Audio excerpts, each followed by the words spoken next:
सभी को मेरा नमस्कार। मैं वैष्णवी। सापेक्ष E=mc2 के जनक अल्बर्ट आइंस्टीन, इनका नाम आपने कहीं ना कहीं सुना होगा। यह हमारे भारत में ही नहीं बल्कि ऐसे कई देशों में ज्ञानी वैज्ञानिक नाम से जाने जाने वाले हैं। को भी हैरानी होगी कि इनके दिमाग में इतना ज्ञान था कि वह बड़े से बड़ा कैलकुलेटर भी बड़े आसानी से कर पाते थे। और सबसे चौंका देने वाली बात तो यह है कि उनके दिमाग के यानी कि उनके ब्रेन में एक ऐसा गुप्त था जो कि उन्हें खुद भी पता था। मैं मरने के बाद मेरे शरीर यदि मेरे दिमाग यानी कि मेरे ब्रेन के ऊपर कोई रिसर्च होगा भी नहीं और कोई करेगा भी नहीं, यह उन्होंने सबके सामने स्पष्ट भी कर दिया था।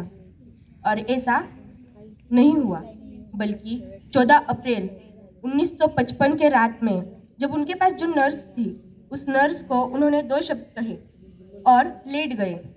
नर्स को लगा वह सो गए हैं, मगर नहीं, वह मर गए थे। यह बात सभी ओर आग की तरह फैल गई। हर कोई जानना चाहता था कि उनके लास्ट 2 वर्ड्स क्या थे। जब नर्स से पूछा गया तो नर्स ने कहा, सॉरी, उन्होंने जर्मनी में कुछ 2 वर्ड्स कहे थे और मुझे जर्मनी नहीं आती। आज तक वह रहस्य ही रहस्य है। मगर उसी रात उन आइंस्टाइन के ब्रेन के ऊपर रिसर्च करने का मौका मिला एक लकी डॉक्टर को, जिनका नाम था थॉमस हार्वे। उन्होंने उस रात उनके ब्रेन को निकाल लिया, बोले तो चोरी कर लिया।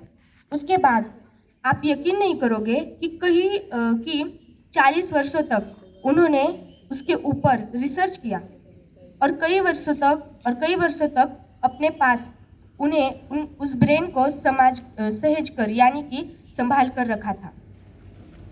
उसके बाद जब यह बात गवर्नमेंट को पता चली तब उनको काम से भी निकाल दिया गया। मगर आइंस्टाइन के बेटे को जब यह बात पता चली कि मेरे पिताजी यानी कि आइंस्टाइन के ब्रेन के ऊपर रिसर्च करना बहुत ही महत्वपूर्ण बात है, तो उन्होंने रिसर्च करने के लिए हाँ कर दी। उसके बाद थॉमस हार्वी ने उस ब्रेन के 240 टुकड़े करवा दिए और दुनिया भर के कई बड़े बड़े वैज्ञानिकों के पास थोड़े अपने पास और दुनिया भर के कई बड़े बड़े वैज्ञानिकों के पास रिसर्च के लिए भेज दिए।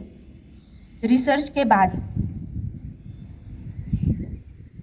के बाद पहले तो ब्रेन का वजन नापा गया, जो कि 1230 था, एक आदमी के ब्रेन के कई गुना कम।